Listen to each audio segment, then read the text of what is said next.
Assalamualaikum warahmatullahi wabarakatuh. Kami dari SMK Negeri 43 Jakarta, kelas 10 Akuntansi dan Keuangan Lembaga. Kami akan mempresentasikan tentang jenis dan kantor bank. Kami dari kelompok 5 yang beranggotakan 1. Ika Muklis Kusuma Wardani, kedua ada Muhammad Reno Syaputra, 3 ada Nabdifa Rizky Eka Sapitri, 4 ada Ramadan Eka Putra.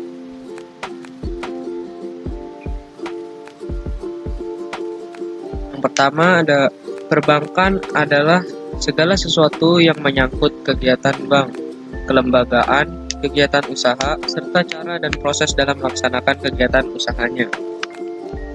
Bank adalah badan usaha yang menghimpun dana dari masyarakat dalam bentuk kredit dan atau bentuk-bentuk lainnya dalam rangka meningkatkan taraf hidup rakyat banyak.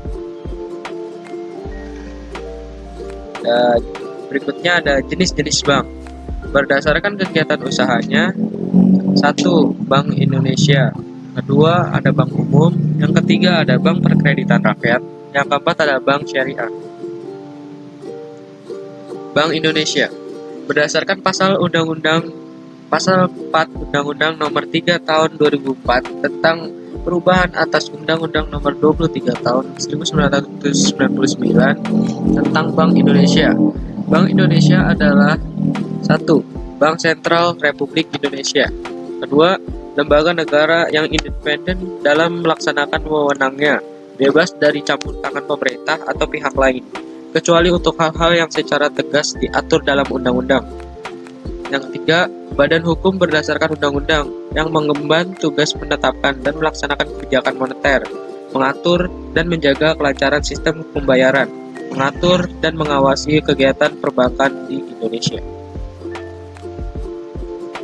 Berikutnya ada bank umum. Bank umum yaitu bank yang melaksanakan kegiatan perbankan secara konvensional atau berdasarkan prinsip syariah, yang dalam kegiatannya memberikan jasa dalam lalu lintas pembayaran, seperti yang diketahui kegiatan perbankan termasuk mengumpulkan dana dari masyarakat, memberi pinjaman kepada masyarakat. Selain itu juga termasuk pemindahan dana antar pihak, penyimpanan barang berharga, dan jasa bank lainnya. Bank umum kini dikenal sebagai bank komersil atau komersial bank. Bentuk badan hukum bank umum: 1. Perseroan terbatas, 2. Koperasi, 3. Perusahaan daerah. Yang ketiga, bank syariah. Berdasarkan Undang-Undang Nomor 10 Tahun 1998 tentang perubahan Undang-Undang Nomor 7 Tahun Perbankan, bank syariah adalah bank umum yang melaksanakan kegiatan usaha berdasarkan prinsip syariah, yang dalam kegiatannya memberikan jasa dalam lalu lintas pembayaran. Sedangkan menurut Undang-Undang Nomor 21 Tahun 2008 tentang Perbankan Syariah, prinsip syariah adalah prinsip hukum Islam dalam kegiatan perbankan berdasarkan kantor fatwa yang dikeluarkan oleh lembaga yang memiliki kewenangan dalam penetapan fatwa di bidang syariah. Yang keempat ada BPR, Bank Perkreditan Rakyat, yaitu bank yang melaksanakan kegiatan perbankan secara konvensional atau berdasarkan prinsip syariah, tetapi kegiatannya tidak memberikan jasa dalam lalu lintas pembayaran. Jadi kegiatannya jauh lebih sempit dibandingkan bank umum. Tugas BPR hanya terbatas pada penghimpunan dana dalam bentuk tabungan atau deposito, dan penyaluran dana dalam bentuk kredit investasi, kredit modal kerja, atau kredit perdagangan. Berdasarkan kepemilikannya, yang pertama, bank pemerintah merupakan bank yang sahamnya dimiliki sebagian atau sepenuhnya oleh pemerintah. Contohnya, Bank Mandiri, Bank Negara Indonesia, Bank Rakyat Indonesia, dan Bank Tabungan Negara. Yang kedua, bank swasta, ialah bank yang sahamnya dimiliki sebagian besar oleh pihak swasta. Contohnya, Bank Sentral Asia, Bank Danamon, Bank Mega, Bank Bukopin, Bank Danamon, Bank Maybank, dan masih banyak bank swasta lainnya di Indonesia. Bank asing merupakan cabang dari luar negeri yang sahamnya dimiliki oleh pihak asing. Contohnya seperti HSBC, Bank of China, Bank of America, Bangkok Bank, JP Morgan Chase, Citibank, dan Standard Chartered. Bank Pembangunan Daerah, yaitu bank yang sebagian atau seluruh sahamnya dimiliki oleh pemerintah daerah provinsi. Contohnya Bank Sumut, Bank Jambi, Bank Jatim, dan bank daerah lainnya.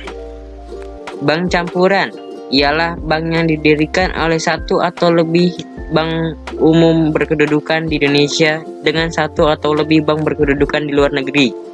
Contohnya Bank ANZ, Bank Commonwealth, dan Bank DBS.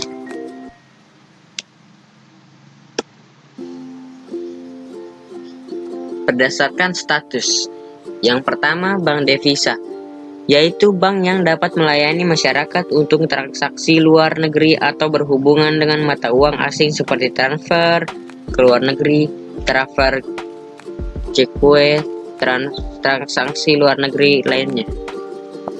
Yang kedua, bank non-devisa, merupakan bank yang memiliki hak untuk melaksanakan transaksi seperti bank devisa, hanya saja wilayahnya terbatas untuk menjaga negara tertentu saja. Apa yang terjadi kalau di dunia ini tidak ada bank? Yang terjadi jika bank tidak ada, yang pertama, tidak adanya uang, semakin maraknya pencurian, gelisahnya para warga, tidak adanya perkembangan suatu negara, dan akan sering terjadi krisis kemiskinan. Apakah bank itu benar-benar penting bagi kita, atau hanya untuk menghemat uang? Fungsi bank. Yang pertama, menghimpun dana. Yang kedua, menyalurkan dana.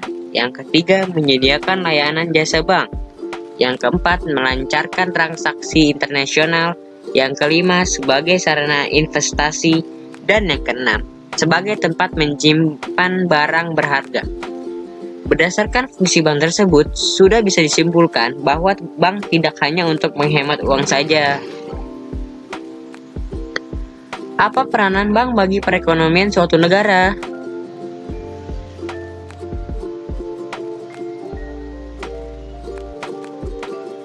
Peranan perbankan. Peranan dalam negeri. Peranan dalam negeri artinya adalah bank mempunyai peranan untuk memenuhi kebutuhan ekonomi dalam negeri seperti kegiatan administrasi keuangan, penampungan uang, penggunaan uang, penukaran dan perdagangan uang, pengawasan uang, pengkreditan, dan pengiriman uang. Peranan luar negeri.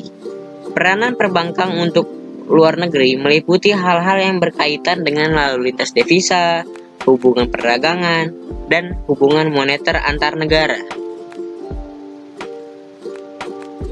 Jenis kantor bank. Yang pertama ada kantor pusat, yang kedua kantor cabang utama, yang ketiga kantor cabang pembantu, dan yang keempat kantor kas keliling.